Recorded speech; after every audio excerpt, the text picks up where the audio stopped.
യേശു മതി, ആ സ്നേഹം മതി, തൻ ക്രൂശു മതി എനിക്ക്. യേശു മതി, തൻ ഹിതം മതി, നിത്യജീവൻ മതി എനിക്ക്.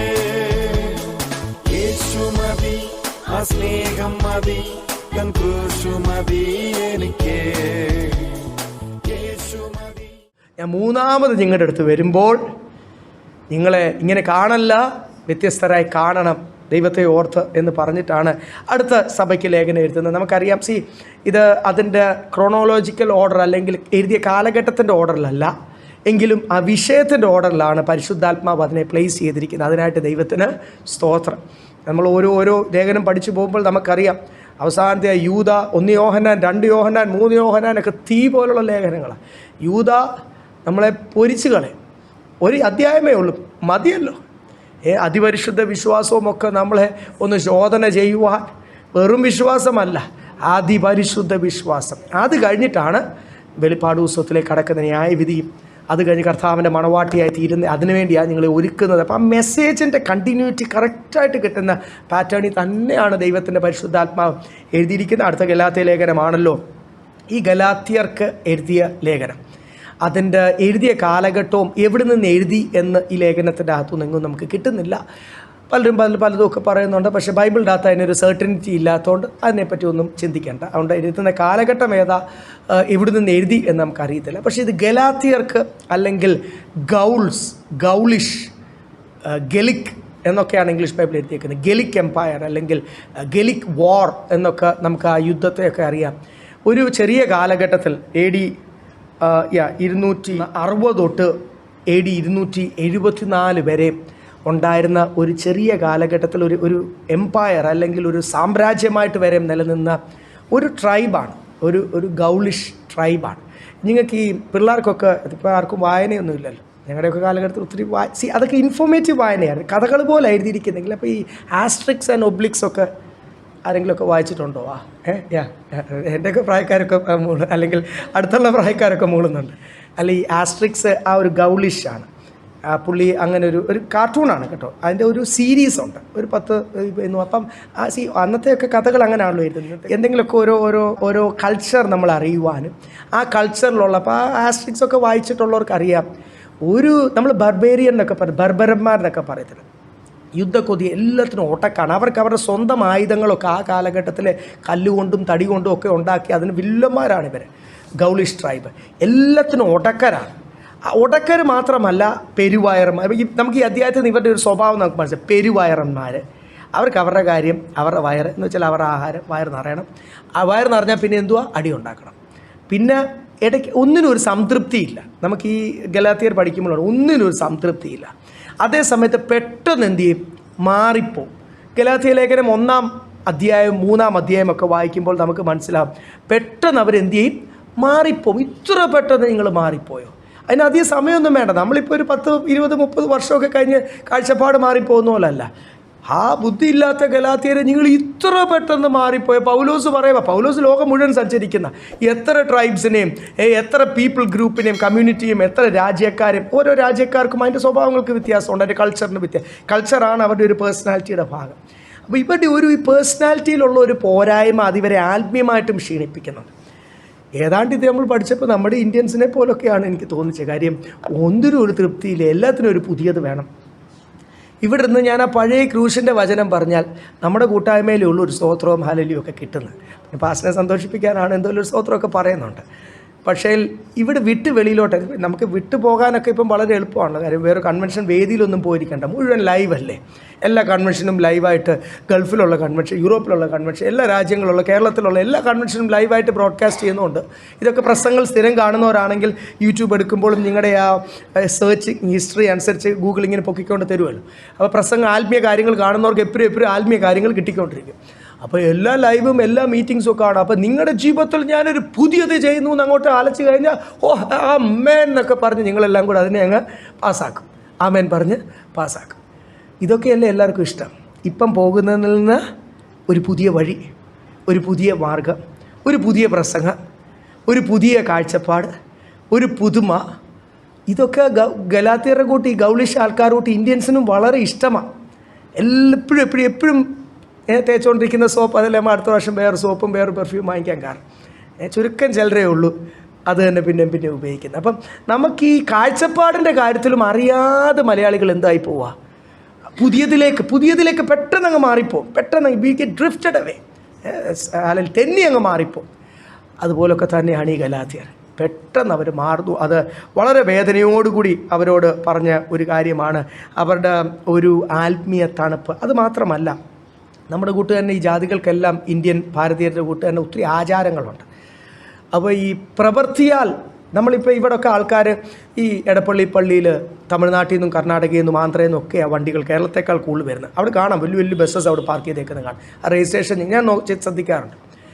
ഇവരെല്ലാം കോഴിക്കറി ഉണ്ടാക്കാൻ വരുന്ന, കോഴി വാങ്ങിച്ചുകൊണ്ട് അവിടെ ആ കറി ഉണ്ടാക്കി അവിടെ ഒരു ഭാഗം കൊടുക്കും. അവിടെ വെളിയിൽ അടുപ്പൊക്കെ കൂട്ടിയിരുന്ന് കറി ഉണ്ടാക്കുക. എന്നിട്ട് അവിടെ നിന്നിട്ട് കോഴിക്കറി കഴിക്കുമ്പോൾ ഈ കോഴിയാണ് സമർപ്പിക്കുന്നത്. എടപ്പള്ളിയിലെ വിശാസന് സമർപ്പിക്കുമ്പോൾ അവരുടെ കാര്യം എന്ത് ചെയ്യും? ഇതെന്തുവാ?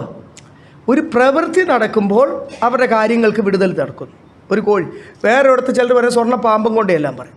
വേറൊരിടത്ത് വേറെ എന്തെങ്കിലും കൊണ്ട് ചേരാം. ഇതങ്ങ് കൊടുത്തു കഴിഞ്ഞാൽ ചിലർ ചാത്തന് കൊടുക്കാൻ പറയും, ഹിന്ദുക്കളാണെങ്കിൽ കാളിക്ക് കൊടുക്കാൻ പറയും.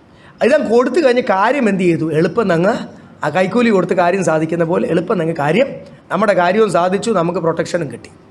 എന്തു വേണം?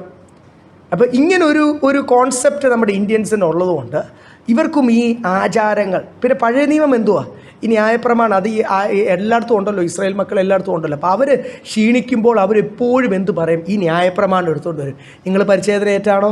അല്ല, ഞങ്ങൾ പരിച്ഛേദന ഏറ്റാണ്. നിങ്ങളോട് പരിച്ഛേദന ഏൽക്കുക, കുറച്ചുകൂടി വിശുദ്ധരായിട്ട് നിൽക്കാൻ പറ്റും. അപ്പോൾ ഈ ജാതികളും എന്ത് ചെയ്യും? പോയി പരിച്ഛേദന ഏൽക്കും. ഈ ജാതികളും പോയി തലമുണ്ടനം ചെയ്യും. ഇത് ചെയ്യാൻ ഒന്ന് കൂട്ടുനിന്ന് ഇടയ്ക്കൊന്ന് അവരെ സന്തോഷിപ്പിക്കാൻ കൂട്ടുന്ന സമയത്താണ് അവന് യഹൂദനല്ല, അതിൻ്റെ അകത്ത് കയറിയവൻ യവനനാ എന്ന് പറഞ്ഞ് യവനെയാണ് ഈ മുട്ടയടിക്കുന്നത്, ഈ ആചാരം ചെയ്യിപ്പിക്കുന്നതെന്ന് പറഞ്ഞ് എല്ലാവരും പൗലോസിനെ എന്ത് ചെയ്തു? ആചാരത്തിന് കൂട്ടിയെന്ന കൂട്ടത്തിൽ ഒരു യവനെ അകത്ത് കയറ്റി അശുദ്ധമാക്കി യഹൂദ കോംപ്ലക്സ്, അല്ലെങ്കിൽ അവരുടെ യെരുശലേം ദേവാലയത്തിൻ്റെ കോംപ്ലക്സ് എന്ന് പറഞ്ഞിട്ടാണ് എല്ലാവരും പൗലോസിനെ എന്ത് ചെയ്തത്. അപ്പോൾ ആ ഭാഗമൊക്കെ നമുക്കറിയാം. അപ്പം ഞാൻ പറഞ്ഞത് ഈ കുറേ ആചാരങ്ങൾ, പ്രവൃത്തിയാലുള്ള വിശ്വാസം, സ്ലോലി ആത്മീയമായിട്ട് നിൽക്കുമ്പോൾ നമുക്കറിയാം വിശ്വാസത്താല നമ്മൾ രക്ഷിക്കപ്പെട്ടത്, വിശ്വാസത്താല നീതീകരണം പ്രാപിച്ച് വചനത്താല ശുദ്ധീകരിക്കുന്നത്, അതൊക്കെ നമുക്കറിയാം. ആത്മീയമായിട്ട് ക്ഷീണിക്കുമ്പോൾ എന്തെങ്കിലും ഒരു ഇങ്ങനെ കർത്താവിനെ കൊടുത്ത് അങ്ങ് സന്തോഷിപ്പിക്കാൻ ശ്രമിക്കും. എന്തെങ്കിലും ഒരു പ്രവൃത്തി ചെയ്ത് കർത്താവിനെ സന്തോഷിപ്പിക്കാൻ ശ്രമിക്കും.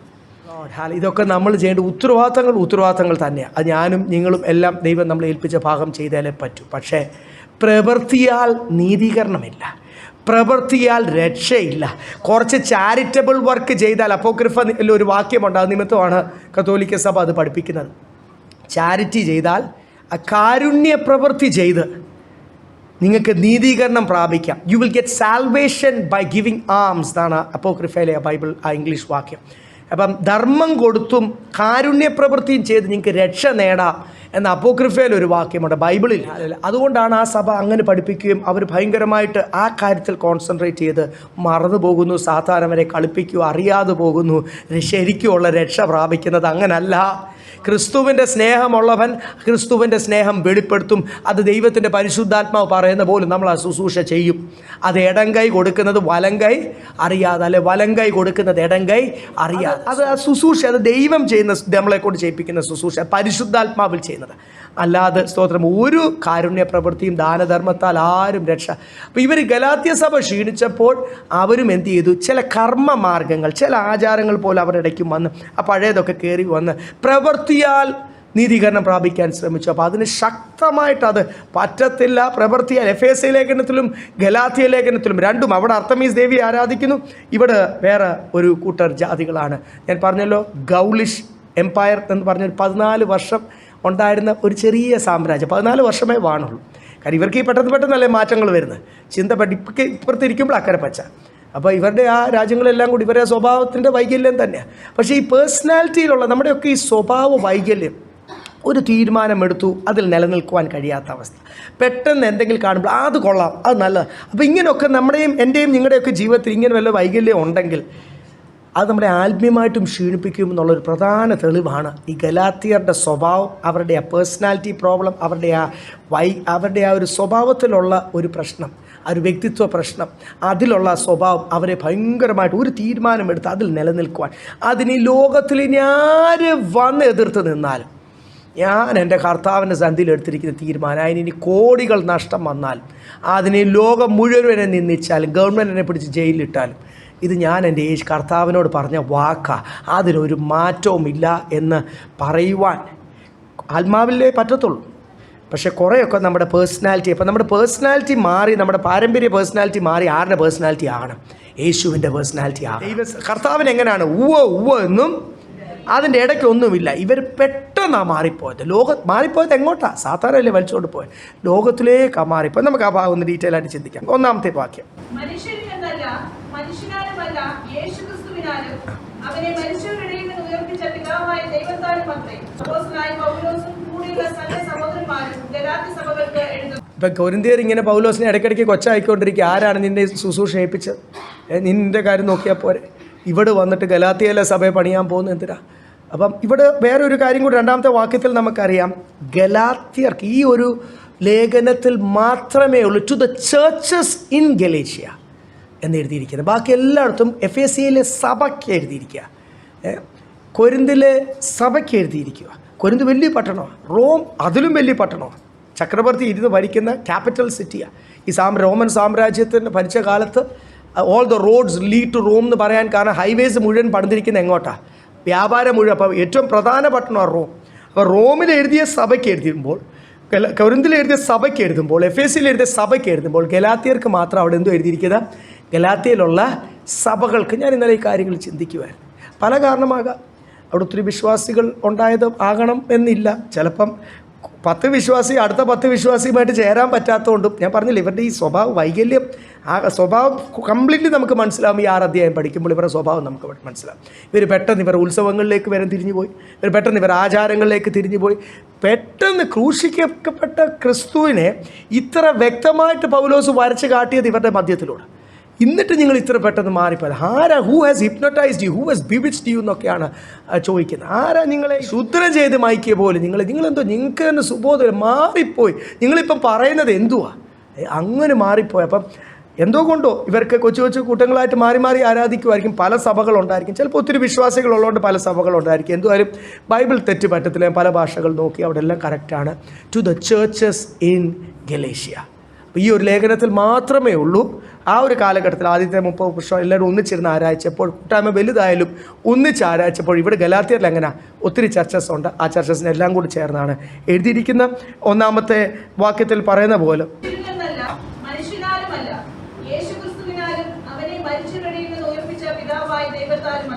ഞാൻ അപ്പോസ്തലനായത് I was not ordained by man.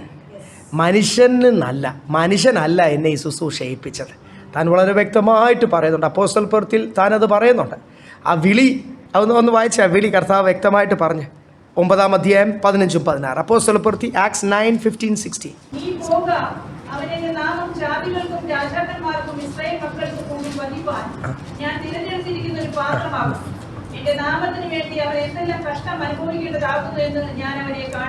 I have chosen you as you are a chosen vessel. ഞാൻ നിന്നെ തിരഞ്ഞെടുത്തിരിക്കുന്ന ഒരു പാത്രമാണ്. ജാതികളുടെ മധ്യത്തിലേക്ക് പോവുക. നീ അവിടെ എനിക്ക് വേണ്ടി എന്തെല്ലാം കഷ്ടം സഹിക്കേണ്ടത് എന്ന് ഞാൻ നിന്നെ എന്ത് ചെയ്യും? വിളിച്ചതേ ഉള്ളൂ. വിളിച്ച ദിവസമേ കിട്ടിയ ആ പ്രോമിസസൊക്കെ എത്ര എന്നെ അവിടെ അയക്കും, ഇവിടെ അയക്കും, ഇതുവരെ ആരും കണ്ടിട്ടില്ലാത്ത കേട്ടിട്ടില്ലാത്ത ലക്ഷറീസിൽ ഞാൻ ജീവിക്കും എന്നൊക്കെയല്ലേ ഇന്നത്തെ പ്രോമിസസ് എന്ന് ദൈവദാസന്മാർ വളരെ തെറ്റിച്ച് അതിനെ ക്ലാസിഫൈ ചെയ്യുന്ന, അല്ലെങ്കിൽ അങ്ങനെ പറഞ്ഞ് മനസ്സിലാക്കുന്നത്. ഇനി അതങ്ങോട്ട് തലയിൽ കയറി സ്വപ്നം കണ്ട് കൊട്ടാരത്തിൽ അല്ലെങ്കിൽ ഭയങ്കര സംഭവം വിളിയിൽ നിന്നാണ് നമ്മൾ മാറിപ്പോകുന്നത്. ഈ ജാതികൾ അന്വേഷിക്കുന്ന മാർവാടി അല്ലെങ്കിൽ ഇവിടുത്തെ ജാതികൾ അല്ലെങ്കിൽ ഇവിടുത്തെ കച്ചവടക്കാർ അന്വേഷിക്കുന്നതാണ് നമ്മളും അന്വേഷിക്കുന്നെങ്കിൽ അവരുടെ അകത്തും നമ്മുടെ അകത്തും ഒരേ ആത്മാവായി പോവല്ലേ? അതാണോ? ഒരേ കാഴ്ചപ്പാടാണോ? അല്ല. അതുകൊണ്ട് ഇവിടെ എഴുതിയിരിക്കുക, താൻ വിളിച്ച ദിവസമേ തന്നോട് പറഞ്ഞു, നിന്നെ ഞാൻ ജാതികളുടെ മധ്യത്തിൽ എന്തെല്ലാം കഷ്ടം എനിക്ക് വേണ്ടി സഹിക്കണം. ഞാൻ നിന്നെ തിരഞ്ഞെടുത്ത ഒരു പാത്രമാണ്. You are a chosen vessel. എൻ്റെ ആത്മാവിനെ വഹിക്കുവാൻ, എൻ്റെ വചന വെളിപ്പാടുകളെ വഹിക്കുവാൻ, എൻ്റെ ശുശ്രൂഷകളെ വഹിക്കുവാൻ, ഞാൻ ഏൽപ്പിച്ച ഉത്തരവാദിത്തങ്ങൾ തോളിൽ വഹിക്കുവാൻ ഞാൻ കഴിഞ്ഞ ആഴ്ചയും നിങ്ങളെ ഓർപ്പിച്ചില്ല, വളരെ ഈ ദിവസങ്ങളൊക്കെ പ്രാർത്ഥിക്കുമ്പോൾ ആ ഒരു വചനമാണ് വരുന്നത്. വേറെ ഒന്നുമല്ല, നമ്മളെ ഓരോ നിർത്തിയിരിക്കുന്ന തൂണുകളായിട്ടാണ്. ഈ 2 തൂണൊക്കെ ഇവിടെ നിന്ന് മാറിപ്പോയി കഴിഞ്ഞാൽ ബിൽഡിംഗ് ഇടിഞ്ഞു പോകും. നമുക്ക് മാറിയിരിക്കാൻ പറ്റത്തില്ല. ഞായറാഴ്ച മാത്രം തൂണായിട്ട് വന്നിരുന്ന, ഞാൻ തൂണാകട്ടോ ഒന്ന് വന്നിരുന്നാൽ പറ്റത്തില്ല. ഈ തൂണ് എപ്പോഴും എന്തുവാണ്? സ്വർഗരാജ്യത്തിൻ്റെ തൂണായിട്ടാണ്. ഈ പ്രസ്ഥാനത്തിൻ്റെ തൂണൊന്നുമല്ല, സ്വർഗരാജ്യത്തിൻ്റെ തൂണായിട്ടാണ് കർത്താവ് നമ്മളെ ദൈവമൗത്രവാദം ഏൽപ്പിക്കുന്ന ദൈവമാണ്. അപ്പോൾ ഗലാത്യരോട് പറയുക, നിങ്ങളെ വന്ന് ഞാൻ കറക്റ്റ് ചെയ്യുന്നതിൻ്റെ കാരണം, മറ്റുള്ളവരുടെ കറക്ഷൻ എവിടെ ഉണ്ടോ അവരുടെ വായിരിക്കുന്ന എല്ലാം കേൾക്കണം. പൗലോസ് അതെല്ലാം കേട്ടോണ്ടിരിക്കുക. പൗലോസ് ഇവിടെ ഗലാത്യരെ ആദ്യമേ പരിചയപ്പെടുത്തുക, ഈ ശുശ്രൂഷ ദൈവം നിങ്ങളെ കറക്റ്റ് ചെയ്യുവാനുള്ള ഈ ശുശ്രൂഷ, ഗലാത്യരെ മാറിപ്പോയി നിങ്ങളെ തിരിച്ച് യഥാസ്ഥാനപ്പെടുത്തുവാനുള്ള ശുശ്രൂഷ. It is not easy. ഈ ഗൗളിഷ് പിശാചിനോടെല്ലാം എന്ത് ചെയ്യണം? ആദ്യം പൗലോസ് ഇവരെ വലിച്ചുകൊണ്ട് പോയത് പരിശുദ്ധാത്മാവല്ലല്ലോ, ഇവരെ ലോകത്തിലേക്ക് വലിച്ചുകൊണ്ട് പോയ, പഴയ പ്രവൃത്തികളിലേക്ക് വലിച്ചുകൊണ്ട് പോയ ആ വേറെ പാരമ്പര്യ ശക്തി. അപ്പോൾ ആദ്യം പൗലോസ് പോരാടേണ്ടത് ആരോടാ? ഈ ശുശ്രൂഷ എന്നെ ഏൽപ്പിച്ച ദൈവമാ, ദൈവനെ അപ്പോസ്തലനായിട്ട് തിരഞ്ഞെടുത്തിരിക്കുന്ന ശുശ്രൂഷയ്ക്കായിട്ട് എന്ന് പറഞ്ഞിട്ടാണ് 3-ാമത്തെ വാക്യം ഗലാത്യയിലുള്ള എല്ലാ സഭകൾക്കും എഴുതുക.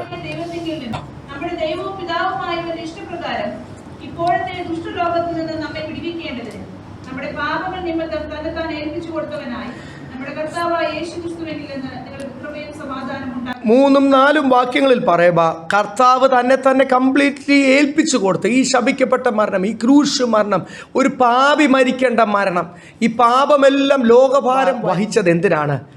ഇപ്പോൾ നമ്മളായിരിക്കുന്ന ലോകത്തിലെ ഈ ദുഷ്ടപിശാചിൽ നിന്നും ഈ ദുഷ്ടപാപത്തിൽ നിന്നും നമ്മളെ രക്ഷിക്കാൻ.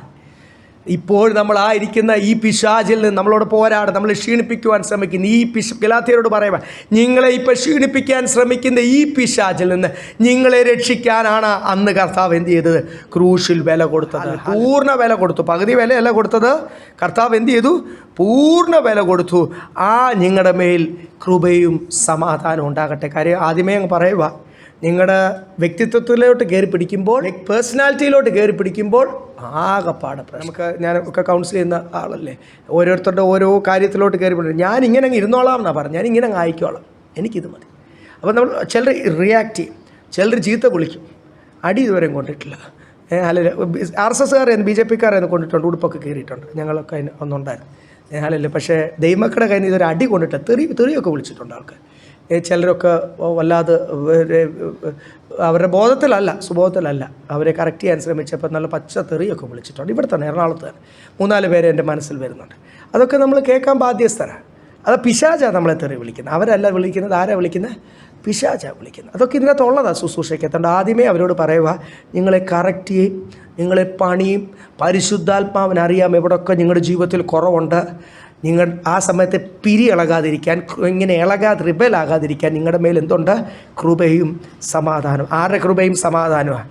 ഞാനല്ല നിങ്ങൾക്ക് വേണ്ടി വില കൊടുത്തത്. പൗലോസ് പറയുക, വില കൊടുത്ത ഒരാളുണ്ട്, നിങ്ങളെ വാങ്ങിച്ചവർ. ഞാൻ വെറും പണിക്കാരനാണ്. നിങ്ങളെ വാങ്ങിച്ച ഒരാളുണ്ട്. ആ കർത്താവിൻ്റെ കൃപയും യേശുവിൻ്റെ കൃപയും സമാധാനവും നിങ്ങളുടെ മേൽ വരട്ടെ. 5-ാമത്തെ വാക്യം, ആ കർത്താവിന് എന്തുവാണ്? നിങ്ങളെ വിടുവിക്കാൻ പോകുന്ന കർത്താവിന് എന്നേക്കും, 3, 4, 5 മലയാളത്തിൽ അങ്ങ് ഒന്നിച്ച് അംഗീകരിച്ചിരിക്കുന്നത്, ആ കർത്താവിന് എന്നേക്കും മഹത്വവും. ആമേൻ, സ്തോത്രം, ഹല്ലേലൂയ, പ്രൈസ്. ഞാൻ പറഞ്ഞല്ലോ, മഹത്വം ആർക്കാണ് കൊടുക്കേണ്ടത്? കർത്താവിനെ കൊടുക്കണം. ഈ കുറച്ചൊക്കെ കഴിഞ്ഞിട്ട് ആത്മീയ ക്ഷീണമൊക്കെ വരുമ്പോൾ ഈ മഹത്വം എല്ലാം കർത്താവിന് കൊടുക്കാൻ വലിയ പാടാണ്.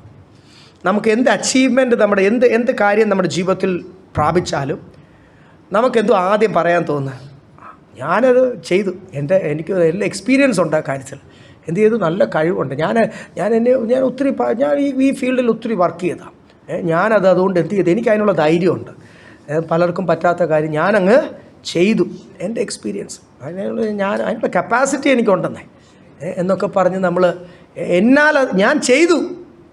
നമ്മൾ മറന്നു പോകുന്ന ഒരു കാര്യം എന്തോ, മഹത്വം ആർക്ക് കൊടുക്കാനാണ്? ഒന്ന് ആ പറയുന്ന സമയത്ത് തന്നെ കുറച്ച് നേരം കണ്ണടച്ച് നമ്മുടെ പഴയ ആർക്കും പ്രയോജനമില്ലാത്ത, കൊള്ളാത്ത, ഉപയോഗമില്ലാത്ത, അർത്ഥശൂന്യമായ ജീവിതം, ആ അളിഞ്ഞ ജീവിതം ഒന്ന് ചിന്തിച്ചാൽ മതി. ആ കാലഘട്ടം, ആ അന്ധകാരത്തിലുള്ള ചള്ളക്കുഴി കിടന്ന കാലഘട്ടം ഒന്ന് ചിന്തിച്ചാൽ മതി, ബന്ധനത്തിൽ കിടന്ന കാലഘട്ടം. അപ്പം നമുക്ക് മനസ്സിലാവും, കൃപയാൽ, പ്രൈസ് ലോർഡ്, ഞാനിപ്പോൾ ആയിരിക്കുന്നത് എന്തുവാണ്? കൃപയാൽ. എന്തെങ്കിലും എനിക്ക് ചെയ്യാൻ പറ്റുന്നെങ്കിൽ ദൈവം തന്ന ജ്ഞാനവും ദൈവം തന്ന കൃപയും ദൈവം തന്ന കഴിവുകളും അല്ലാതെ ഇവരോട് പറയുക പുകഴുവാൻ ഒന്നുമില്ല. മഹത്വം എല്ലാം ആർക്കാ? രാവിലെ വീട്ടിൽ നിന്ന് ഇറങ്ങുമ്പോഴേ, രാവിലെ പ്രാർത്ഥിക്കുമ്പോഴേ, ജോലിക്ക് പോകുമ്പോഴേ, ഓരോ കാര്യത്തിൽ ഇടപെടുമ്പോഴും കർത്താവിന് മഹത്വം കൊടുത്തു ഒന്ന് ജീവിക്കുന്ന ഒരു ജീവിതമാണ് ക്രിസ്തീയ ജീവിതം. സ്തോത്രം. അപ്പോൾ പിന്നെ പിശാചിനെ അടുക്കുവാൻ കഴിയത്തില്ല. ഞാൻ അഹങ്കരിക്കത്തില്ല. കാര്യം ഞാൻ പറഞ്ഞുകൊണ്ടിരിക്കുന്ന എന്തോ എൻ്റെ ഭാഗമുണ്ട്. എൻ്റെ കർത്താവിനാൽ കൃപയാൽ എൻ്റെ കർത്താവ് എന്നെ സഹായിച്ചുകൊണ്ട് എനിക്കത് കംപ്ലീറ്റ് ചെയ്യുവാൻ കഴിഞ്ഞു. അല്ലെ ഇൻകംപ്ലീറ്റും നാണംകേടും ലജ്ജയും ഒക്കെ ആയി തീർന്നേനെ. പിശാച് ഇതിൻ്റെ ഇടയ്ക്ക് എത്ര പ്രാവശ്യം നമ്മുടെ ജീവിതത്തിൽ നമ്മളെ തകർത്ത് കളയുവാനും പാറ്റിക്കളയുവാനും അനുവാദം ചോദിച്ചുകൊണ്ടിരിക്കുന്നുണ്ടെന്നറിയാം. കർത്താവ് അനുവദിക്കുന്നില്ല.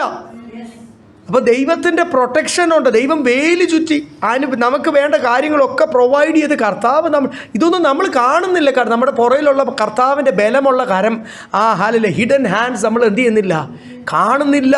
സ്തോത്രം. ഇതൊന്ന് കാണാൻ നമ്മുടെ ഉൾക്കണ്ണുകൾ എന്ത് ചെയ്യണം? ഒന്ന് നമുക്ക് ഈ കാണുന്നത് മനോഹരമായതെല്ലാം വേണം, അതുപോലായി തീരണം, ഇതുപോലായി തീരണം. ഈ കർത്താവ് നമ്മളെ സഹായിക്കുന്നതും പിശാചിൻ്റെ കുട്ടിപ്പിശാചുകളെല്ലാം കൂടി ഇങ്ങനെ വരുമ്പോൾ, നിങ്ങൾക്കറിയാം ഈ കൊതുക് വല ഇട്ട് എത്ര പേര് കിടക്കുന്നുണ്ട്.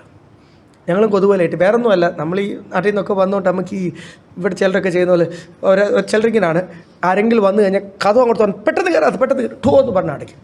എല്ലാം അടച്ച് ജെല്ലും അടച്ച് ഇങ്ങനെ ഇരിക്കും. ചിലർ പിന്നെ ജെൽ നെറ്റൊക്കെ ഫിറ്റ് ചെയ്ത് എനിക്കങ്ങനെ പറ്റത്തില്ല. അതുകൊണ്ട് ഞങ്ങൾ എല്ലാം തുറന്ന് ഫ്രണ്ട് ഡോറും ബാക്ക് ഡോറും എല്ലാം അല്ലെ ജെല്ലുകളൊക്കെ എല്ലാം ഒരിതിനും നെറ്റും ഒന്നുമില്ല, കൊതുക് നെറ്റൊന്നുമില്ല. അപ്പോഴേ ഞങ്ങൾ പിന്നെ നമ്മൾ ഈ കൊതുക് മെയിനായിട്ട് കടിക്കുന്ന കിടക്കാൻ നേരം. അതുകൊണ്ട് ഞങ്ങൾ എല്ലാ കട്ടിലയിലും എന്ത് ചെയ്തിട്ടുണ്ട്, പിള്ളേരുടെ കട്ടിലയിൽ പോലും നെറ്റുണ്ട്. ഈ നെറ്റിൻ്റെ വെളിയിൽ വന്നിരുന്ന് കൊതുക് കാണിക്കുന്ന ഗോഷ്ഠികൾ നിങ്ങൾ കണ്ടിട്ടുണ്ടോ? അതൊന്ന് രാത്രി ലൈറ്റ് ഇട്ടൊന്ന് 12 മണിയാകുമ്പോഴൊന്ന് ലൈറ്റ് ഇട്ട് നോക്കി. അതിൽ രാവിലെ വരുമ്പോൾ എല്ലാം അതിരാവിലെ എഴുന്നേക്കും. വെയിൽ വരുമ്പോൾ ഇവരെല്ലാം പറന്ന് വിൻഡോയിൽ കൂടെ അങ്ങ് പോകും. രാവിലെ വരുമ്പോൾ ഒരു 100 കണക്കിന് കൊതുകിൻ്റെ നല്ല സീസൺ ആകുമ്പോൾ ഇതിൻ്റെ വെളിയിരിപ്പുണ്ട്. എവിടെയെങ്കിലും ശരീരമൊക്കെ ഇങ്ങനെ നെറ്റിനോട് ചേർന്ന് കിടക്കുവാണെങ്കിൽ അവിടെ എല്ലാം ഇവിടെ നിന്ന് കടിച്ചു പറിക്കുന്നതാണ്. അല്ലെങ്കിൽ അവിടെ എന്നൊക്കെ പണ്ടെല്ലാം കൂടി എന്ന് പറഞ്ഞാൽ ഈ കുട്ടിപ്പിശാശുക്കളെല്ലാം നമ്മുടെ ചുറ്റിനും കിടന്നിട്ട് നിന്നെ ഇപ്പം എൻ്റെ കൈ കിട്ടിയാൽ ഞാൻ തിന്ന് കളയുമെന്ന് പറഞ്ഞിരിക്കുമ്പോൾ എൻ്റെ കർത്താവിൻ്റെ ചിറകിൻ കീഴിൽ മറച്ചിരിക്കുന്നതുകൊണ്ടാണ് എന്നെ പിശാചിന്, അല്ലാതെ എന്നെ കണ്ട് പേടിച്ചിട്ടല്ല പിശാച് മാറിയിരിക്കുന്നത്. എൻ്റെ കർത്താവിൻ്റെ കരമുണ്ട്. സ്തോത്രം. എൻ്റെ കർത്താവിൻ്റെ കൃഷ്ണമണിയായിട്ടാണ് കർത്താവ് എന്നെ അവിടെ പ്ലേസ് ചെയ്തിരിക്കുന്നത്. അതുകൊണ്ട് തൊടാൻ പറ്റുന്നില്ല പിശാചും പിശാചിൻ്റെ വീണ ദൂതന്മാരും ഒരു മഹാസൈന്യമാണ്. അവരുടെ അഡ്മിനിസ്ട്രേഷനാണ് FS ലേഖനത്തിൽ എഴുതിയിരിക്കുന്നത്. ദേശശക്തി, വാഴ്ചകൾ, അധികാരം. അവർ ഓരോ ഡിസ്ട്രിക്ട് വൈസായിട്ടും ഓരോ റോഡ് വൈസായിട്ടൊക്കെ അവർ കറക്റ്റായിട്ട് ഓപ്പറേറ്റ് ചെയ്യുക. ഒത്തിരി കൂട്ടമുണ്ട്. ഇവർ വീണ പിശാചുക്കളും എല്ലാം കൂടി വീണ ദൂതന്മാരും ഒത്തിരി കൂട്ടമുണ്ട്. ഇവരെല്ലാം ഏതൊക്കെ രീതിയിൽ എന്നെ വിഴുങ്ങിക്കളയാൻ അലർന്ന സിംഹം പോലെ നിൽക്കുമ്പോൾ എൻ്റെ കർത്താവിൻ്റെ പ്രൊട്ടക്ഷൻ. അവിടെ ഇവിടെ 5-ാമത്തെ വാക്യത്തിൽ ആ ദൈവത്തിന് എനിക്ക് കൃപയും സമാധാനവും തന്നെന്നെ നിലനിർത്തുന്ന ആ കർത്താവിൻ്റെ മഹത്വം. പ്രൈസ് എപ്പോഴും നമ്മുടെ ജീവിതത്തിൽ അതൊരു പ്രാക്ടീസ് ആയിത്തീട്ടെ. പഴയ ദൈവമക്കളെല്ലാം അങ്ങനെയായിരുന്നു. കൃപ അല്ലെങ്കിൽ മഹത്വം, നന്ദി കർത്താവ് എന്ന് പറയുന്ന ഒരു പ്രാക്ടീസ് ഉണ്ടായിരുന്നു. അതൊക്കെ അന്ന് കേൾക്കുമ്പോൾ എനിക്കും വളരെ അസഹ്യമൊക്കെ തോന്നിയിട്ടുണ്ട്. ഇവരിങ്ങനെ കൂടെ പറയുന്നത് അവരെ കടന്നു പോകുന്നതുകൊണ്ടും അത് അനുഭവിക്കുന്നവർക്കും അറിയാം.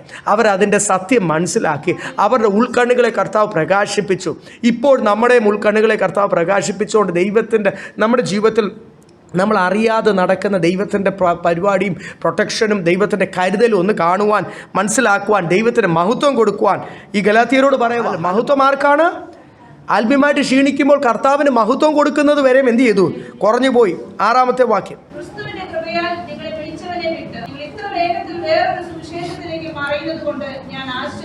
ഇനിയാണ് ഇവിടെ പ്രധാന വിഷയത്തിലേക്ക് വരുന്നു. നിങ്ങളെ ആരുമായിട്ടുള്ള കൂട്ടായ്മയ്ക്കാണ് വിളിച്ചത്? ക്രിസ്തുവുമായിട്ടുള്ള. നിങ്ങളെ ആരുടെ കൃപയാലാണ് വിളിച്ചത്? ആരാ വില കൊടുത്തത്? ആ വചനം എത്ര വ്യക്തമാണ്.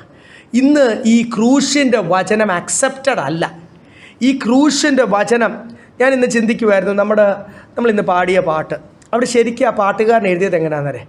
കഷ്ടതകൾ അനവധി വന്നാലും ഞാൻ വീണു പോകത്തില്ല. ആ പാട്ട് ഇപ്പോഴത്തെ പുതിയ വേഴ്സ് വ്യൂ തൊട്ട് വിദേശത്തെല്ലാം പാടുന്നതും എല്ലാവരും അത് മാറ്റി പ്രലോഭനങ്ങളാക്കി. പിന്നെ ഞാൻ നോക്കിയപ്പോൾ കുഴപ്പമില്ല. ഇപ്പോഴത്തെ കാലഘട്ടത്തിൽ നമുക്ക് കഷ്ടതയേക്കാൾ കൂടുതൽ പ്രലോഭനങ്ങളായതുകൊണ്ട്, വീണു പോകാനായതുകൊണ്ട് അങ്ങനെ ഇരുന്നോട്ടെ, കുഴപ്പമില്ല. പക്ഷേ ഈ കഷ്ടത എന്ന് വരുമ്പോൾ ഇപ്പോഴത്തെ സഭകൾക്കും ദൈവദാസന്മാർക്കും കേൾക്കുമ്പോഴേ ഒരു അലർജിയാണ്. അതുകൊണ്ട് എവിടെയൊക്കെ ബൈബിളിൻ്റെ പാട്ടിൻ്റെ അകത്തൊക്കെ കഷ്ടതയുണ്ട് അവരതൊക്കെ മാറ്റുക. അല്ലെങ്കിൽ കഷ്ടതയുടെ പാട്ടുകളൊന്നും പാടത്തില്ല. ക്രിസ്തു പോയ വഴി കൂടെ അല്ലേ സ്വർഗത്തിൽ പോകാൻ പറ്റൂ? ആരുടെ അടുത്താണ് ചെല്ലേണ്ടത്? പിശാചിൻ്റെ അടുത്താണോ ചെല്ലേണ്ടത്? ഈ ലോകത്തിൻ്റെ ലക്ഷറീസ് എല്ലാം തരാൻ റെഡിയായി ഇങ്ങനെ വന്നാൽ മതി എന്ന് യേശുവിനോട് വരെ പറഞ്ഞു. എന്നെ നമസ്കരിച്ചാൽ മതി, മഹത്വം എല്ലാം ഞാൻ. ആ പിശാചിൻ്റെ അടുത്താണോ നമ്മൾ ചെല്ലേണ്ടത്? അതോ ക്രൂശ് വഹിച്ച യേശുവിൻ്റെ അടുത്താണോ ചെല്ലേണ്ടത്? പോരാത്തിന് നമുക്കെല്ലാം കർത്താവ് ഓരോ ക്രൂശും തന്നിട്ടുണ്ട്. ആ ക്രൂശും ചുമന്നുകൊണ്ട് നിന്നെ തന്നെ ത്യജിച്ച ക്രൂശ് ചുമന്നുകൊണ്ട് ദിനം തോറും, ഇംഗ്ലീഷ് ബൈബിളിൽ അത് വളരെ വ്യക്തമാണ്, daily bear the cross daily and follow me. Deny yourself, bear the cross daily and follow me. അപ്പോൾ ഞായറാഴ്ച മാത്രമല്ല, ദിനംതോറും കർത്താവിൻ്റെ ക്രൂശ് ചുമന്നുകൊണ്ട് എന്നെ പിൻപറ്റാനാണ് വിളിച്ചത്. അതിനാണ് സാംസ ഇങ്ങ് വാ, നീ ചെയ്തുകൊണ്ടിരുന്ന ജോലി വിട്ടിട്ട് എന്നെ ഇങ്ങ് വാ, ക്രൂശും തന്നിട്ട് പറയുക ഡെയിലി എന്ത് ചെയ്ത് ഇത് ചുമന്നുകൊണ്ട്. ആ സത്യമൊക്കെ ഒന്ന് മനസ്സിലായാൽ പിന്നെ ആരെങ്കിലും നമ്മളെ നിന്ദിച്ചാൽ ഒരു കുഴപ്പവുമില്ല. കാരണം എൻ്റെ തോളയിൽ എന്തുവാ, സ്തോത്രം, ഹാലലിയ. ഇങ്ങനെ ചുമ്മുമ്പോഴാണ് അവിടെ ചെല്ലുമ്പോൾ എൻ്റെ തലയിൽ കർത്താവ് കിരീടം തരുന്നത്, എനിക്കൊരു പുതിയ ഹാലൊരു പേര് തരുന്നത്, ആ കർത്താവിന് തുല്യമായിട്ടൊരു സ്ഥാനം തരുന്നത്. അപ്പം ഇവിടെ നമ്മൾ കണ്ടു, സ്തോത്രം, അല്ല ആ കഷ്ടത അല്ലെങ്കിൽ ആ വചനങ്ങൾ, ആ നല്ല വചനങ്ങൾ ഒക്കെ മാറി, ആ ക്രൂശൻ, ബൈബിൾ ഭാഷ ഞാനങ്ങ് പറയാം, ആ ക്രൂശിൻ്റെ വചനം മാറി വേറൊരു സുവിശേഷം. അവിടും യേശുവിനെ പറ്റിയാണ് പ്രസംഗിക്കുന്നത്. അവിടെ രക്ഷിക്കപ്പെട്ടോ സ്നാനപ്പെട്ടോ കുഴപ്പമില്ല, ഇങ്ങനെ വന്നോ. ഈ ഗലാത്യ ലേഖനമൊക്കെ എടുത്ത് ഒത്തിരി ദുരുപദേശങ്ങൾ വരെ വന്നിട്ടുണ്ട്. അപ്പം ഇവിടെ അടിപൊളിയാണ്, അടിച്ചുപൊളിയാണ്, എങ്ങനെ വേണമെങ്കിലും ജീവിച്ചു, ക്രൈസ്റ്റ് സെറ്റ് യു ഫ്രീ. ക്രിസ്തു നിങ്ങളെ എന്താക്കി തീർത്തു? ഫ്രീ ആക്കി തീർത്തിട്ട് ഇനി ഫ്രീ ആയിട്ട് അങ്ങ് ജീവിച്ചോ എന്ന് പറയുമ്പോൾ പൗലോസ് ഗലാത്യർ ഇതിങ്ങനെ വല്ലതും കേൾക്കാൻ കാത്തിരിക്കുമോ ഈ ഗൗലിഷ് കമ്മ്യൂണിറ്റി, ഈ ഗലാത്യർ അവരങ്ങ് ഫ്രീ ആയിട്ട് ജീവിക്കാൻ വേണ്ടി, പഴയതിനേക്കാൾ ഫ്രീ ആയിട്ട് ജീവിക്കാൻ. അപ്പം അവിടെയൊക്കെ പൗലോസ് വളരെ ശക്തമായിട്ടാണ് പറയുന്നത്, അതിനല്ല കൃപ തന്നിരിക്കുന്നത്, ആത്മാവിനാൽ നടത്തപ്പെട്ട് നിങ്ങളെ വിളിച്ച വിളി അനുസരിച്ച് നിങ്ങളെ ഫ്രീ ആക്കിയത് പാപത്തിൻ്റെ ബന്ധനത്തിൽ നിന്നാണ്. ഇനി കർത്താവിന് വേണ്ടി ജീവിക്കാൻ പറ്റാത്ത രീതിയിൽ നിങ്ങളെ കൈയും കാലും കെട്ടിയിട്ടിട്ടില്ല. ആ കെട്ടിയിട്ടിരിക്കുന്ന എന്തൊക്കെ ബന്ധനമാണോ അതിൽ നിന്നെല്ലാം പാരമ്പര്യ ശക്തിയും നിങ്ങളുടെ മേലുള്ള നാളിൻ്റെ ദോഷവും നിങ്ങളുടെ മേലുള്ള എന്തൊക്കെ സാത്താൻ്റെ അവകാശമുണ്ടോ ആ പാരമ്പര്യ ശക്തികളെയും നീ ഒരിക്കലും നന്നാത്തില്ലെന്ന് പറഞ്ഞവർ കാണും, നീ ഒരിക്കലും ഗതി പിടിക്കത്തില്ലെന്ന് പറഞ്ഞവർ കാണും. നമ്മുടെ ആൾക്കാരൊക്കെ നമ്മുടെ ലോകത്തിൽ വെച്ച് നമ്മളെ ബാഹ്യമായിട്ട് നോക്കി വിധി പറഞ്ഞവർ കാണും. ആ ബന്ധനത്തിൽ നിന്നും ആ കയ്യെഴുത്തിൽ നിന്നും ഒക്കെയാണ് കർത്താവ് നമ്മളെ വിടുവിച്ചിരിക്കുന്നത്. യേശുവിന് വേണ്ടി ജീവിക്കുമ്പോൾ കർത്താവ് നടത്തുന്ന വഴികൾ ലോകം കാണും. അതുകൊണ്ടാണ് ഇവിടെ വളരെ വ്യക്തമായിട്ടാണ് ഇത്ര പെട്ടെന്ന് നിങ്ങൾ എന്ത് ചെയ്തു, വേറൊരു സുവിശേഷത്തിൽ അങ്ങ് ക്രിസ്തുവിൻ്റെ കൃപയാൽ നിങ്ങളെ വിളിച്ചത്. ശരിക്കും നമ്മളെ വിളിച്ചത് ആരുമായിട്ടുള്ള കൂട്ടായ്മയ്ക്ക്? നിങ്ങൾക്ക് അറിയാം വാക്യം, ഒന്ന് വായിച്ചോ, 1 കൊരിന്ത്യർ 1:9 അറിയാവുന്ന വാക്യം. Lord has called us into the fellowship.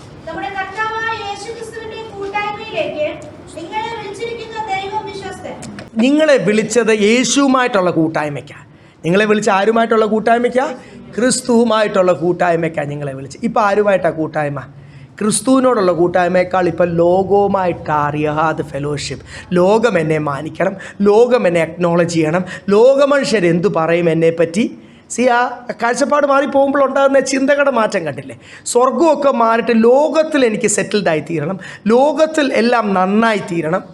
കാഴ്ചപ്പാട് മാറുന്നുണ്ട്. ഇതെൻ്റെ ഗലാത്യർക്ക് സംഭവിച്ചത്. അപ്പോൾ ഇതിന് അവരുടെ ഉള്ളിൽ അങ്ങനെ സംഭവിക്കുമ്പോൾ നേരത്തെ നമ്മൾ കണ്ടപ്പോൾ ദൈവത്തിന് മഹത്വം കൊടുക്കാതിരിക്കുക, കർത്താവിനെ ഹൃദയത്തിൽ നിന്ന് സ്തുതിക്കാൻ പറ്റാത്ത അവസ്ഥ, കർത്താവുമായിട്ട് ആ കൂട്ടായ്മ എന്നുള്ള അറിവ് തന്നെ അങ്ങ് മാറിയിട്ട് ഈ ലോകത്തിൽ ഒന്നിനും കുറവ് വരില്ല. ലോകത്തിലെ വിഷയങ്ങൾ കയറി വരുമ്പോൾ നിങ്ങളെ വിളിച്ചിരിക്കുന്ന ആരുമായിട്ടുള്ള കൂട്ടായ്മയ്ക്കാണ്? ക്രിസ്തുവുമായിട്ടുള്ള കൂട്ടായ്മയ്ക്ക്. എന്താ മക്കളെ, ഈ ഒത്തിരി ലോകത്തിലേക്ക് ഇറങ്ങിപ്പോകുമ്പോൾ ദൈവവചനം മറന്നു പോകും, വിളി മറന്നു പോകും, ഒന്ന് തിരിഞ്ഞ് ചിന്തിക്കാനൊക്കെ മറന്നു, ദൈവഭയമില്ലാതായിപ്പോൾ.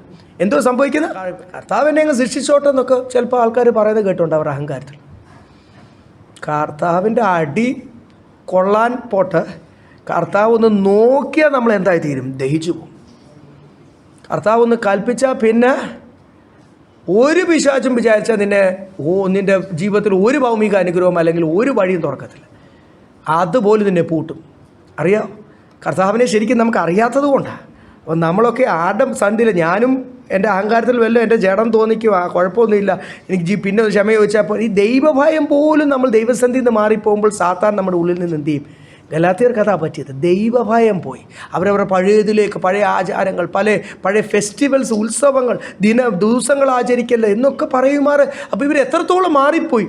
ഇവർ പഴയ ദിവസങ്ങൾ വരെ ആചരിക്കുന്നത്, പഴയ അന്ധവിശ്വാസമൊക്കെ ഇവരുടെ ഉള്ളിൽ കയറി വന്നു, പഴയ പല ആചാരങ്ങൾ കയറി വന്നു. അത്രത്തോളം ഇവർ ആത്മീയമായിട്ട് ക്ഷീണിച്ചു പോയി എന്ന് നമ്മൾ കണ്ടു. ഒരു കപ്പൽ, അതിൻ്റെ നാവിഗേഷൻ, ഒരു കപ്പലോ പ്ലെയിനോ ഒക്കെ പലപ്പോഴും നമ്മൾ ഈ ക്രാഷൊക്കെ ഉണ്ടാകുന്നതിൻ്റെ ഒരു കാരണം എന്തുവാ? ഈ നാവിഗേഷൻ സിസ്റ്റം കേടായി പോകും. അപ്പം എന്ന് പറഞ്ഞ പോലെ നമുക്ക് ആ കർത്താവുമായിട്ടുള്ള ഒരു നടത്തിപ്പുണ്ട്. പരിശുദ്ധാത്മാവ് നമ്മുടെ ഉള്ളിൽ വാഴുമ്പോൾ ഓരോ കാര്യങ്ങൾ ആത്മാവിൽ ചെയ്ത് ആത്മാവിൽ തീരുമാനമെടുത്ത് മുൻപോട്ട് പോകുന്ന നമ്മുടെ ഉള്ളിൽ ഈ പല ലോകം ഒത്തിരി അങ്ങോട്ട് കയറുമ്പോൾ പരിശുദ്ധാത്മാവ് വിട്ടുപോകും. പരിശുദ്ധാത്മാവ് വിട്ടുപോകുമ്പോൾ പിന്നെ എന്തുവാ, ആ നാവിഗേഷൻ ഒന്നും ശരിയാകത്തില്ല. പോകേണ്ട ഈ ഗൂഗിൾ മാപ്പ് ഇടുന്നവർക്കറിയാം, നെറ്റ് കണക്ഷൻ ഇല്ലെങ്കിൽ നെറ്റ് അങ്ങ് പെട്ടെന്ന് തീർന്നു, ഓരോരുത്തർ റേഞ്ച് ഇല്ലെങ്കിൽ പിന്നെ എന്ത് ചെയ്യും?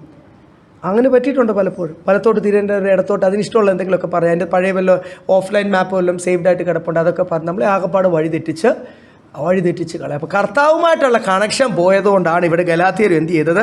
കംപ്ലീറ്റ്ലി മാറിപ്പോയത്. അടുത്ത 7ാമത്തെ വാക്യം.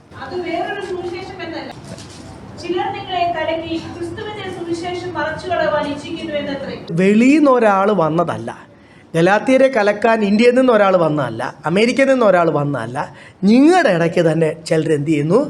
നിങ്ങളെ കലക്കുക. അപ്പോൾ സാത്താൻ പലപ്പോഴും എടുക്കുന്ന ഇവർ ചർച്ചസ് ഇൻ ഗലേഷ്യ നമ്മൾ കണ്ടു, പല ചർച്ചസ് ഉണ്ട്.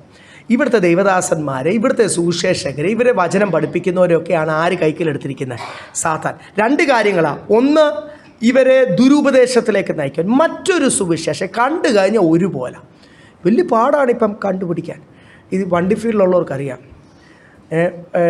പണ്ട് തൊട്ട് ഈ TVSൻ്റെ നട്ടിൻ്റെ ഡ്യൂപ്ലിക്കേറ്റ്. അപ്പോൾ ഒരു കടക്കാരൻ എന്നോട് പറഞ്ഞു, ഈ ഫുൾ ത്രെഡ് ഉള്ളത് ഡ്യൂപ്ലിക്കേറ്റാണ്, പിന്നെ ഹാഫ് ത്രെഡ് ഉള്ള അങ്ങനെ TVS ഉണ്ടാക്കുന്നുള്ളൂ. അപ്പോൾ നമ്മൾ നോക്കുമ്പോൾ TVSൻ്റെ നട്ട് സാധാരണ നട്ടിന് 1 രൂപ 2 രൂപ ഉള്ള കാലഘട്ടത്തിൽ TVSൻ്റെ നട്ടിന് 15 രൂപ തൊട്ട് 30 രൂപ വരെയാണ് ഒരു നട്ടിന്. അപ്പം അതിൻ്റെ സ്റ്റാൻഡേർഡ്സും ഉണ്ട്. അതുപോലെ എല്ലാ ഇതും അതിന് കോപ്പി എന്ന് പറയും. ഇല്ല, അത് ഇപ്പോഴത്തെ പിള്ളേരുടെ വാച്ചിനുണ്ട്, ഷൂസിനുണ്ട്, നൈക്കും വലിയ വലിയ ലക്ഷറി സ്വിസ് വാച്ചസിൻ്റെയും അല്ലാത്ത വാച്ചസിൻ്റെയും ഒക്കെ കോപ്പിയുണ്ട്. അതുപോലെ കണ്ടു കഴിഞ്ഞാൽ നമ്മൾ തിരിഞ്ഞ് നോക്കിയാലും അതിൻ്റെ എഴുത്തുകളുണ്ട്, മറിച്ച് നോക്കിയാലും എല്ലാം ഉണ്ട് കോപ്പി.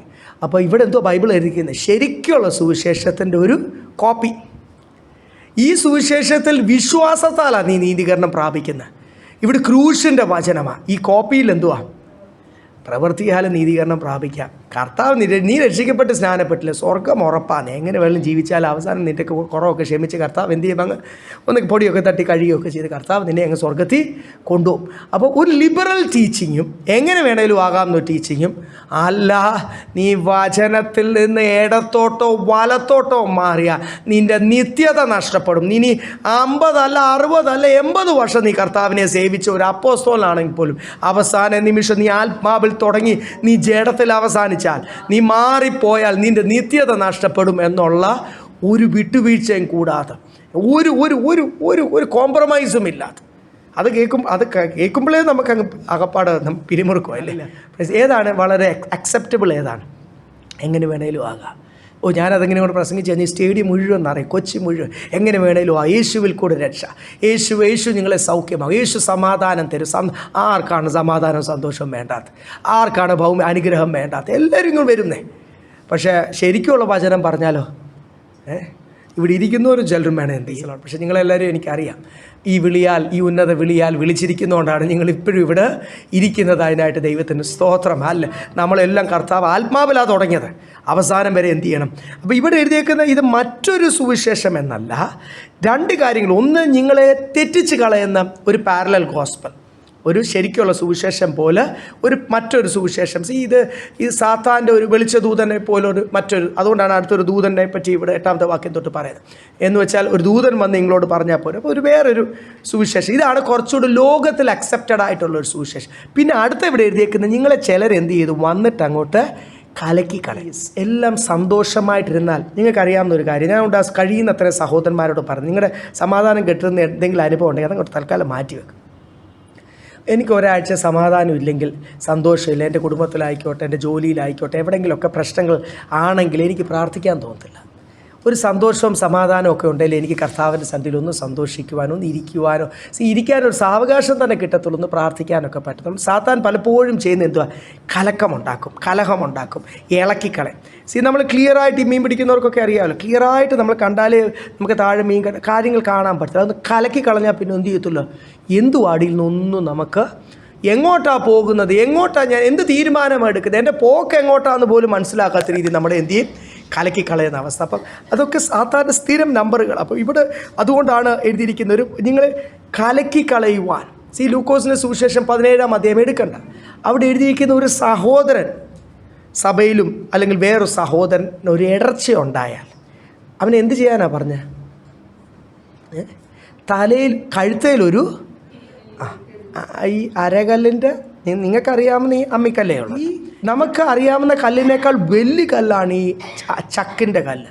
അതിൻ്റെ അകത്ത് തന്നെ ഇപ്പോൾ ഗിദിയോനെ പറ്റിയൊക്കെ പറയുമ്പോൾ മുന്തിരിച്ചക്കിൽ താൻ എന്ത് ചെയ്തു?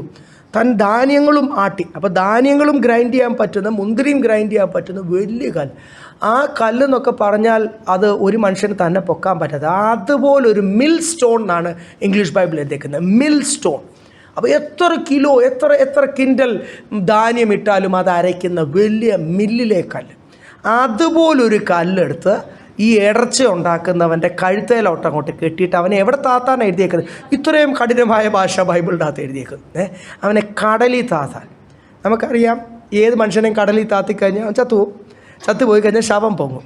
ഈ കല്ല് കെട്ടി താത്തുന്ന എന്തിനാ? ക്രിമിനൽസിന് അറിയാം അവൻ്റെ ശവം എന്ത് ചെയ്യല്ല, പൊങ്ങല്ല. എന്ന് വെച്ചാൽ ഭൂമിയുടെ മുഖത്ത് അവൻ്റെ ശവം പോലും പിന്നെ കാണല. അത്രയ്ക്ക് ശപിക്കപ്പെട്ടവനല്ല, അത്രയ്ക്ക് നീചന എന്ന് സൃഷ്ടിച്ച ദൈവം തന്നെ പറയൂ. ദൈവം തന്നെ പരിശുദ്ധാത്മാ പറഞ്ഞിരിക്കുന്നതാണ്. ഇടർച്ച വരുത്തുന്നവനെ എന്തു വെച്ചിട്ട് അത്രയ്ക്ക് ഹൊറിബിൾ പണിഷ്മെൻ്റ് ആയിരിക്കും അവന് വരാൻ പോകുന്നത്. അപ്പം ഈ ഗലാത്യ സഭകളുടെ, നമ്മളെപ്പോഴും ഒരു കാര്യം ഓർത്തോണം, ദൈവസഭകളിലോ ദൈവ കുടുംബങ്ങളിലോ ആത്മീയ കുടുംബങ്ങളുടെ ഇടയ്ക്ക് ഞാനോ നിങ്ങളോ ഒരു കാരണവശാലും ഈ ഇടർച്ചയ്ക്ക് കാരണമായി തീരുന്ന ഒരു നീചനായി തീരല്ലേ. എവിടെയെങ്കിലും നമ്മളൊരു കാര്യം അറിയാതെ പിശാച് നമ്മളെ കയറി അങ്ങോട്ട് റിബൽ ചെയ്യാൻ സംസാരിക്കാനോ ഓർത്തോണം, കഴുത്തേൽ മില്ലിലെ കല്ല് കെട്ടി ശവം പോലും പൊങ്ങി വരില്ല, അത്രയ്ക്ക് ശപിക്കപ്പെട്ടവനായി തീരും. അതുകൊണ്ട് ഞാൻ ആ പണിക്കില്ല, പിശാചെ നീ വേറെ ആരെങ്കിലും കണ്ടോ, എന്നെ കിട്ടത്തില്ല എന്ന് പറഞ്ഞാൽ ഇടർച്ച വരുത്തേണ്ടത്, അങ്ങനെ ബൈബിൾ എഴുതിയേക്കുന്നത്, ഇടർച്ച വരേണ്ടത് ആവശ്യം. ചില സമയത്തൊക്കെ കർത്താവ് അനുവദിക്കുന്ന കാര്യം. പക്ഷേ വരുത്തുന്നവന് അയ്യോ. ഈ വെളിപ്പാട് പുസ്തകത്തിലേക്ക് മഹാപീഠത്ത് കാലത്ത് പറഞ്ഞിരിക്കുന്ന ആ ഭാഷയാണ് ഉപയോഗിക്കുന്നത്. അയ്യോ, അവൻ അയ്യോ, കഷ്ടം. അപ്പം ഇവിടെ ഗലാത്യ സഭകളിൽ ഇടർച്ച വരുത്തി അവരുടെ സമാധാനവും അങ്ങനെ ആയിരിക്കും ചിലപ്പോൾ ഈ സഭകളായത്. എനിക്കറിയത്തില്ല, ഞാനത് ഒരു അസംഷനിലേക്ക് എത്തുന്നു, അത്രയും മാത്രമേ. ദ ചേർച്ചസ് ഇൻ ഗലേഷ്യ, കൊച്ചു സ്ഥലമാണ്. ഈ സ്ഥലത്തെ ചർച്ചസ് എന്ന് പറയുവാൻ കാര്യം നിങ്ങളുടെ ഇടയ്ക്ക് കലക്കം വരുത്തി ഇടർച്ച വരുത്തുന്നവനുമുണ്ട്, നിങ്ങളുടെ ഇടയ്ക്ക് വചനം തെറ്റിച്ച് പഠിപ്പിക്കുന്നവനുമുണ്ട്. ഇവിടെ എല്ലാം ബൈബിൾ പറയുന്നത് നമ്മൾ എന്ത് ചെയ്യണം? ആ വിവേചനത്തിൻ്റെ വരം വായിക്കുക, ഗിഫ്റ്റ് ഓഫ് ഡിസേണിങ്. പിശാച് എന്ത് എന്നെ വീഴ്ത്തുവാൻ നമ്പറുമായിട്ട് ഞാൻ കർത്താവ് എന്നെ ശിക്ഷിക്കുവാൻ, അവസാനം എന്നെ തള്ളിക്കളയുവാനുള്ള നമ്പറുമായിട്ട് വന്നാൽ അവിടെ എല്ലാം വിവേചിച്ചറിഞ്ഞ് മാറ്റി നിൽക്കണം. ഇത് ഇവർക്ക് പറ്റിയില്ല. അതുകൊണ്ടാണ് 8ാമത്തെ വാക്യത്തിൽ, എന്നാൽ ഞങ്ങൾ നിങ്ങളോട് അറിയിച്ചതിന് വിപരീതമായി ഞങ്ങളാകട്ടെ സ്വർഗ്ഗത്തിൽ നിന്നൊരു ദൂതനാകട്ടെ നിങ്ങളുടെ സുവിശേഷം അറിയിച്ചാൽ അവൻ ശപിക്കപ്പെട്ടു. നിങ്ങൾ അറിയിച്ചതിന് വിപരീതമായിട്ട് ഇനി ഞങ്ങളല്ല, സ്വർഗത്തിൽ നിന്നൊരു ദൂതൻ. പലപ്പോഴും കർത്താവ് ദൂതനെ അയച്ചാണല്ലോ കർത്താവിൻ്റെ മെസ്സേജ് പറയല്ലേ. ശരിക്കും കർത്താവിൻ്റെ ദൂതൻ സത്യമേ പറയത്തുള്ളൂ. ഇനി ദൈവത്തിൻ്റെ ഒരു റെപ്രസെൻറ്റേറ്റീവ് ആണെന്ന് പറഞ്ഞ് ഒരു മനുഷ്യൻ, അപ്പം പല ദൈവദാസന്മാരെയൊക്കെ സാത്താൻ ഉപയോഗിച്ച ഇവിടെ വന്ന് ഇങ്ങനെ ആ വചനം, നിങ്ങൾ ലോകത്തിലെ നന്മയാണ്, ലോകത്തിൽ ശ്രേഷ്ഠന്മാർ, ഇവിടെ രാജാക്കം, ഇവിടെ അല്ല രാജാവ്. ഇവിടെ കർത്താവിൻ്റെ പണിക്കാരാണ് നമ്മൾ. ഇവിടെ ദൈവം നമ്മളെ ഏൽപ്പിച്ച് ഉത്തരവാദിത്തം ഒരു നിമിഷം കളയാതെ വർക്കൗട്ട് ചെയ്യുക. രാജാവ് എവിടെ ആയിത്തീരുന്നത്? ബൈബിൾ എന്തുവാ പറയുന്നത്?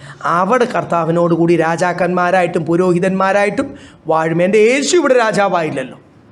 അവർ പ്രതീക്ഷിച്ച ഒരു രാജാവിനെയാണ്. കർത്താവ് വന്ന ഒരു സാധാരണ കുടുംബത്തിലാണ്. എൻ്റെ യേശു രാജാവായി തീർന്നല്ലോ. പിന്നെ നാം എങ്ങനെയാണ് ഇന്നത്തെ ദേവദാസന്മാർക്ക് പഠിപ്പിക്കാൻ പറ്റുന്നത്? ഇവിടുത്തെ ലക്ഷറിയും ഇവിടുത്തെ രാജാവും ഇവിടെ മനുഷ്യൻ കണ്ടിട്ടില്ലാത്ത കേട്ടിട്ടില്ലാത്ത നന്മകളൊക്കെ തരും എന്നൊക്കെ പറഞ്ഞ് തെറ്റിച്ച് ജനങ്ങളെ വെറുതെ വെയിൻ പ്രോമിസസ് എന്നാണ് പൗലോസ് തന്നെ സഭകളോട് പറഞ്ഞത്. അപ്പോൾ ഇവരോട് പറയുക, ഇനി ഞങ്ങൾ ഈ സത്യവചനത്തിൽ നിന്ന് വിപരീതമായിട്ട് ഇനി ഞങ്ങളല്ല, ദൈവത്തിൻ്റെ ദൂതൻ വന്ന് പറഞ്ഞ നിങ്ങൾ കേൾക്കല്ല പറയുന്ന വ്യക്തി ശപിക്കപ്പെട്ടവൻ. അടുത്ത വാക്യത്തിൽ അത് വീണ്ടും കാര്യത്താൽ ഒരു കാര്യം സ്ഥാപിതമായി, അത് ഉറപ്പായി. അതുകൊണ്ടാണ് ഇത്ര ഇമ്പോർട്ടൻ്റ് ആയതുകൊണ്ട് കർത്താവ് വീണ്ടും അതിനെ റിപ്പീറ്റ് ചെയ്യുക.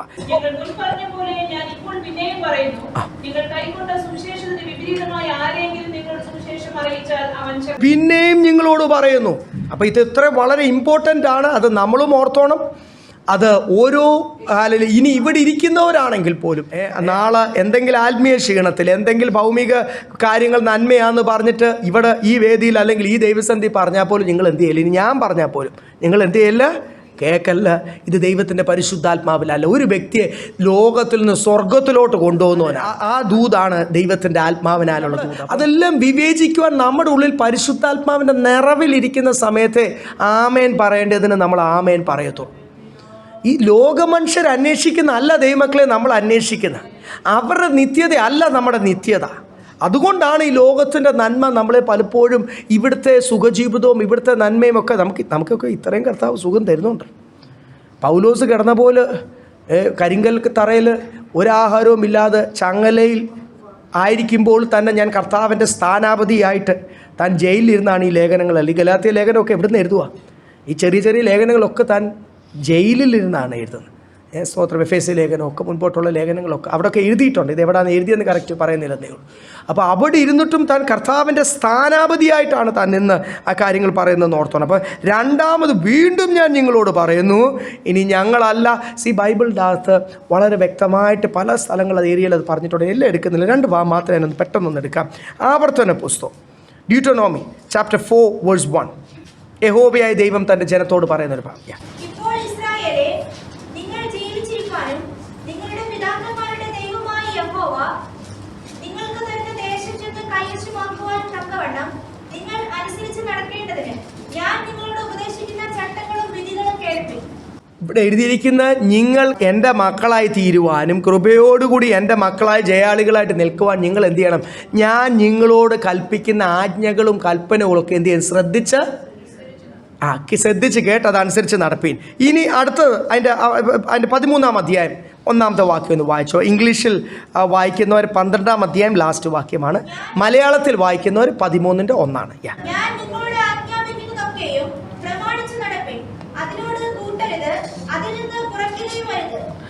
ഞാൻ നിങ്ങളോട് ആജ്ഞാപിക്കുന്ന എന്ത് ചെയ്യണം? അതുപോലെ യഹോവയായ ദൈവമോ പറയുന്നത്. അതുകൊണ്ടാണ് ഞാൻ ആ ഭാഗം ഒന്ന് എടുത്തത് വായിക്കാൻ. നിങ്ങൾക്ക് തരുന്ന ആജ്ഞയും നിങ്ങൾക്ക് തരുന്ന കൽപ്പനയും അതുപോലെ അങ്ങ് പ്രമാണിച്ച് അങ്ങ് എന്ത് ചെയ്യണം? നടപ്പിൻ. അതിനോട് ഒട്ടും കൂട്ടുകയും ചെയ്യില്ല, ഒട്ടും കുറയ്ക്കുകയും ചെയ്യില്ല. വചനമാണ്. അതിന് ഏത് കാലഘട്ടത്തിലാണെങ്കിലും there is no change in the word of God. കർത്താവിൻ്റെ പ്രമാണത്തിന് ഒരു മാറ്റവുമില്ല. വെളിപ്പാട് പുസ്തകത്തിൽ ഒരു വാക്യം നമ്മൾ വായിച്ചതാണല്ലോ, നമ്മൾ വളരെ വ്യക്തമായിട്ടാണ് വായിച്ചത്. വെളിപ്പാട് പുസ്തകം 22-ാം അധ്യായം അതിൻ്റെ 18-ഉം 19-ഉം. Revelation 22:18-19.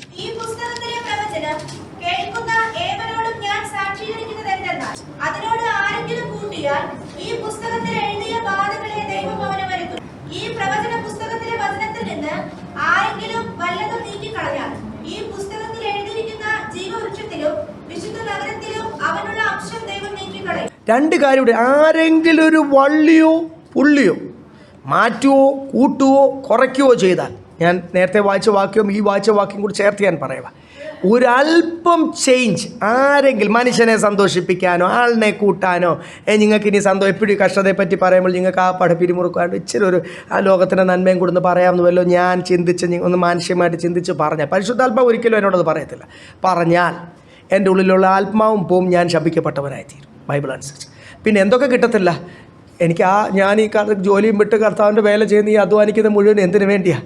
അവസാനം അവിടെ ചെല്ലുമ്പോൾ ജീവവൃക്ഷത്തിൻ്റെ ഫലം കിട്ടാനാണ്, ആ നിത്യജീവൻ കിട്ടാനാണ്. അതുകൊണ്ട് കർത്താവ് പറയുക, നിൻ്റെ പേര് ജീവൻ്റെ പുസ്തകത്തിലും കാണത്തില്ല, ജീവവൃക്ഷത്തിൻ്റെ ഫലവും കിട്ടത്തില്ലെന്ന് പറഞ്ഞാൽ അതിൻ്റെ അർത്ഥം എന്തുവാ? നീ സ്വർഗരാജ്യത്തിൽ പ്രവേശിക്കത്തില്ല. ഇത് വചനം പഠിപ്പിക്കുന്ന ദൈവദാസന്മാരും അതിനുവേണ്ടി വിളിക്കപ്പെട്ടവരും അല്ലേ. അതുകൊണ്ട് വചനം പഠിപ്പിക്കുന്ന ശുശ്രൂഷിക്കുന്ന എല്ലാവരും ഓർത്തോണം, ഈ തിരുവചനത്തിൽ നിന്ന്, ഇത് ദൈവത്തിൻ്റെ വായിൽ നിന്ന് വന്നതാണ്, ഇനി ഒരു മാറ്റവുമില്ല. ഈ ജീവൻ്റെ വചനത്തിൽ നിന്ന് ഒരല്പം പോലും ആൾക്കാർ കൂട്ടാനോ, ഇതിന് യൂറോപ്പിൽ പോയി ശുശ്രൂഷിച്ചാലും അമേരിക്കയിൽ പോയി ശുശ്രൂഷിച്ചാലും ഏത് ലിബറൽ തിയോളജി സ്ഥിരം പ്രസംഗിക്കപ്പെടുന്ന വേദിയിൽ ശുശ്രൂഷിച്ചാലും അവർ നമ്മളെ പകുതിക്ക് വെച്ച് മൈക്ക് വാങ്ങിച്ച് ഇറക്കി വിട്ടാലും അതിനകത്ത് കുഴപ്പമില്ല. നമുക്ക് എന്തുമാത്രമേ പറയാൻ പ്രമാണമുള്ളൂ. ഞാൻ ശപിക്കപ്പെട്ടവനായി തീരണ്ടെങ്കിൽ എൻ്റെ ഉള്ളിലെ പരിശുദ്ധാത്മാവും പോയി എന്നെ അവസാനം കർത്താവ് ഇത് നിത്യജീവൻ തരാതെ നരകത്തിൽ തള്ളിയിടണ്ടെങ്കിൽ എന്ത് ചെയ്യണം? നമ്മളെല്ലാവരും ഈ യഹോവയായ ദൈവം പറയുമ്പോൾ, ഞാൻ നിങ്ങൾക്ക് പറഞ്ഞ ഈ വചനങ്ങൾ, ഈ ചട്ടങ്ങൾ, ഈ ആജ്ഞകൾ അത് പ്രമാണിച്ച് അതിനൊരു അല്പം പോലും കൂട്ടുവോ കുറയ്ക്കോ, ഇത് എഡിറ്റ് ചെയ്യുവാൻ ദൈവം എന്ത് ചെയ്തിട്ടില്ല. പണ്ടത്തെ ഡോസൊക്കെ അറിയാവുന്നവർക്കറിയാം, അതിൻ്റെ അകത്ത് റീഡ് ഒള്ളി ആക്കിയിടും നമ്മൾ. ആട്രിബ്യൂട്ട്സ് ഫയലിൻ്റെ ചേഞ്ച് ചെയ്ത് ഡോസിൽ ചേഞ്ച് ചെയ്ത് നമ്മൾ എന്ത് ചെയ്യും, അത് വിൻഡോസിൽ ഇപ്പം റീഡ് ഒള്ളി ആക്കിയിടാൻ പറ്റും, ഒരു ടിക്ക് മാത്രം പ്രോപ്പർട്ടീസിലെടുത്താൽ. പണ്ടത് ഡോസിലാകുമ്പോൾ ടൈപ്പ് ചെയ്ത് നമ്മളത് കാണും. പിന്നെ ആര് വിചാരിച്ചാൽ ആ ഫയൽ വായിക്കാം, അതിനെ എഡിറ്റ് ചെയ്യാൻ പറ്റത്തില്ല. നമ്മൾ അതിൻ്റെ ആട്രിബ്യൂട്ട് മാറ്റി റീഡ് ഒള്ളി ആക്കിയിടും. എന്ന് പറഞ്ഞ പോലെ തന്നെ ഇവിടെ വചനം എന്തുവാ, വായിച്ചോ മനസ്സിലാക്കിക്കോ അനുസരിച്ചോ, ഇതേ ഉള്ളൂ നമുക്ക് ഓപ്ഷൻ. ഈ വചനം ജനത്തിൻ്റെ സൗകര്യാർത്ഥം കൊച്ചി പട്ടണത്തിൽ കൊച്ചിക്കാർക്ക് ഇഷ്ടമുള്ള രീതിയിലും ശുശ്രൂഷിക്കാൻ എന്ത് ചെയ്യാൻ പറ്റത്തില്ല, പാടില്ല, പറ്റത്തില്ല. കൾച്ചറൽ ഡിഫറൻസസ് എല്ലാ രാജ്യത്തിലും ഉണ്ടാവും, എല്ലാ നാട്ടിലും ഉണ്ടാവും. അല്ല നമ്മുടെ കൾച്ചറല്ല, നമ്മുടെ രീതിയല്ല, ഞാൻ എങ്ങനെയാണ് ജീവിക്കുന്നത് അല്ലെങ്കിൽ ഞാൻ എങ്ങനെയാണ് ചെയ്യുന്നത്, ഇവിടുത്തെ ആൾക്കാർക്ക് എന്നെ ഇഷ്ടം. നോ, ദൈവത്തിൻ്റെ ആകാശവും ഭൂമിയും മാറും, ദൈവത്തിൻ്റെ വചനത്തിന് ഒരു മാറ്റവുമില്ല എന്ന് പറയുന്നത് ഗലാത്യരോടാ. കാരണം എന്നാ, പെട്ടെന്നാണ് ഈ വചനത്തിനൊക്കെ ഇവർ മാറ്റങ്ങൾ വരുത്തുന്നത്. ആര് വന്ന് വചനം മാറി പറഞ്ഞാൽ അതൊരു പുതിയതാണല്ലോ, അത് കൊള്ളാമല്ലോ കേട്ടിട്ട്. ആമേൻ, ഈ ആമേനൊക്കെ നിങ്ങൾ കേട്ടിട്ടുണ്ടോ? ഞാൻ ഓർക്കുന്നുണ്ട്, എന്താ ഇതുപോലുള്ള കൂട്ടത്തിലൊക്കെ നമ്മൾ ഇടയ്ക്കൊക്കെ കാണുമല്ലോ, കേൾക്കുകയൊക്കെ ചെയ്ത് അവിടെ ഫ്രണ്ടിലൊക്കെ ഇരിക്കുന്ന ആൾക്കാർ ചുമ്മാ അമറിക്കൂ ആമേൻ എന്നൊക്കെ പറഞ്ഞു. അതിന് പ്രത്യേക ഒരു ടോണിലൊക്കെ. കൂട്ടായ്മയിൽ പപ്പ നടത്തിക്കൊണ്ടിരുന്ന കോട്ടയത്തെ കൂട്ടായ്മയിൽ ഇതുപോലെ ഒരാൾ നോർത്ത് കേരളയിൽ നിന്ന് എവിടെയാണ്ടോ എന്ന് വന്ന്, പൊതു ശുശ്രൂഷകരെ ഇടയ്ക്ക് നമ്മൾ വിളിച്ചില്ലേലും എവിടെ നിന്നെങ്കിലൊക്കെ ചാടി ആരുടെങ്കിലൊക്കെ കോൺടാക്റ്റ് കയറി വരുമല്ലോ. അങ്ങനെ ഒരാൾ അവിടെ വന്നിട്ട് അവിടെ എന്തൊക്കെയോ പൊട്ടത്തരം ഇരുന്ന് പറയാം, ദുരുപദേശം എന്ന് പറയാം. അവിടെ ഒരു അന്നൊരു ബ്രദറായിരുന്നു, അന്ന് വിവാഹം ഉണ്ടായിരുന്നു, ചെറുപ്പക്കാരനൊരു ബ്രദർ. ഇന്നേ പുള്ളി പിന്നെ പ്രായമുണ്ട്, പുള്ളി മരിച്ചുപോയി. പുള്ളി അവിടെ നിന്നിട്ട് ഇതൊന്നും കേൾക്കുന്നില്ല. പുള്ളി നല്ല അത്യാവശ്യം ഒരു ആത്മീയനൊക്കെ, എന്ത് സംഭവിച്ചെന്ന് അറിയത്തില്ല. അന്ന് സഭ എല്ലാവരും ഈ ദുരുപദേശം ആയതുകൊണ്ട് സഭയിൽ ഒറ്റ മനുഷ്യൻ അതിനൊരാമേനും പറയാതെ മിണ്ടാതിരുന്ന് കേൾക്കും. ഇതിന് പാസ്റ്റർ നിർത്തും, ഈ പുള്ളിയെ പിടിച്ച് തിരുത്തും, അതിങ്ങനെ കേട്ടോണ്ടിരിക്കുക. അപ്പോൾ ഈ പുള്ളി ഒന്നും കേട്ടില്ല, ഒരാൾ പ്രസംഗിക്കില്ല, ഇത് കേൾക്കണേ, ഇത് കേട്ടിട്ട് ഇതൊന്ന് ശോധന ചെയ്യണേ, അല്ലാതെ ഈ അവിടുന്ന് പറയുന്ന എല്ലാത്തിനും. ആ പുള്ളി കുറച്ച് നേരമായിട്ട് അവിടെ കിടന്ന് ആമേൻ ഹല്ലേലൂയ എന്നൊക്കെ പറഞ്ഞു. പുറയിലൊരു അമ്മച്ചി ഉണ്ടായിരുന്നു, ഒരു പാമ്പാടി അമ്മച്ചിന്ന് ഞങ്ങൾ വിളിക്കും. ആ അമ്മച്ചി പറഞ്ഞു, ആരും ഞങ്ങളില്ലയോ, അവൻ്റെ തലക്കിട്ട് ഓർണം. അമ്മച്ചിക്ക് നല്ല പ്രായമുണ്ട്. അമ്മച്ചി TPMലെ അമ്മച്ചിയൊക്കെ ആയിരുന്നു. എന്നിട്ട് അതെല്ലാം സിസ്റ്ററായിരുന്നു. അതെല്ലാം വിട്ടിട്ടാണ് അമ്മച്ചി ഇങ്ങോട്ട് കർത്താവിൻ്റെ വേലയ്ക്ക് വില കൊടുത്ത് ഇറങ്ങിയതാണ്. വീട്ടുകാരും നാട്ടുകാരും മക്കൾ പോലും അമ്മച്ചിയെ പുറത്താക്കിയില്ലെന്നേ ഉള്ളൂ. അമ്മച്ചി ഒറ്റയ്ക്കാണ് വില കൊടുത്ത് നിൽക്കുന്നത്. അമ്മച്ചിക്ക് സത്യവചനം അറിയാം, നല്ല പ്രായമുള്ള സഭയിലൊരു അമ്മച്ചി. അമ്മച്ചി പറഞ്ഞു, ഇവിടെ ആരുമില്ല, ഇച്ചിരി ഉറക്കെയാണ്, സഹോദരിമാരെല്ലാം കേട്ടു, ആരുമില്ല അവൻ്റെ തലക്കിട്ട് ഒരെണ്ണം കൊട്ടാൻ. എല്ലാത്തിനും വരുന്ന ആമേൻ. എന്ത് കേട്ടിട്ടാ അത്? ആ പുള്ളി കേട്ട മനസ്സിലാഞ്ഞോണ്ടാ, പുള്ളി ശ്രദ്ധിച്ചില്ല, ഒരു ശ്രദ്ധയൊന്നും ഇല്ലാത്തൊരു മനുഷ്യനാണ്. പുള്ളിക്ക് അറിയാം, വചനമൊക്കെ കറക്റ്റ് അറിയാം, വില കൊടുത്ത് നിൽക്കുക. അവസാനം വരെ രോഗശാന്തിയിലൊക്കെ നിന്നാണ് ആൾ മരിച്ചത്. എന്ന് വെച്ചാൽ വില കൊടുത്ത് നിന്നാണ് ആൾ പോയത്. തീരുമാനമൊക്കെ ഉള്ള ഒരു മനുഷ്യനാണ്. പക്ഷേ എന്ത് ചെയ്യണം, ശ്രദ്ധിച്ച് കേൾക്കണം. ഈ കേൾക്കുന്ന ഇച്ചിരി അങ്ങോട്ട് കേട്ടിട്ട് ആമേൻ പറയാൻ പോകല്ല. ഇത് കേട്ട് ഈ ദുരുപദേശം നമുക്ക് പെട്ടെന്ന് പിടിക്കാൻ പറ്റത്തില്ല. ഒരു യൂട്യൂബ് പ്രസംഗം അങ്ങോട്ട് കേട്ട് തുടക്കെ കൊള്ളാമല്ലോ, ഇതിന് വചനമൊന്നും തെറ്റൊന്നും ഇല്ലല്ലോ, അത് മുഴുവൻ പ്രാർത്ഥനയോടുകൂടി കേൾക്കണം. ഇനി കേൾക്കുന്നതിൻ്റെ ഇടയ്ക്ക് കർത്താവ് നിർത്താൻ പറഞ്ഞാൽ അവിടെ നിർത്തിക്കോണം, പിന്നെ കേൾക്കാൻ പോകല്ല.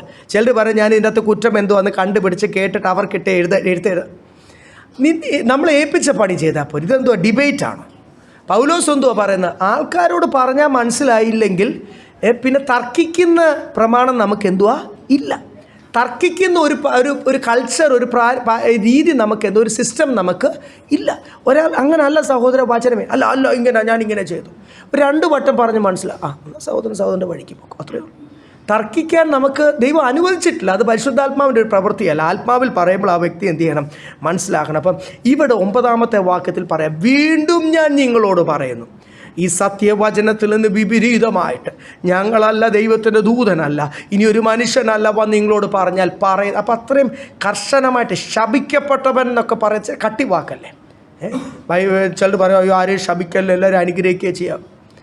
ഹാലല്ല, വാക്രനോട് ദൈവം പോലും എന്തുവാ, വാക്രന നീതിമാനോട് ഈ വിളച്ചിലും കൊണ്ട് വന്ന് ദൈവസഭയെ ക്ഷീണിപ്പിച്ച്. അപ്പം പിശാചിന് ഗലാത്യരോടല്ല, ഇത് ആദ്യത്തെ അധ്യായമാണ്, തുടങ്ങുന്നേ ഉള്ളൂ, ഇനി അങ്ങോട്ട് കിടക്കുക.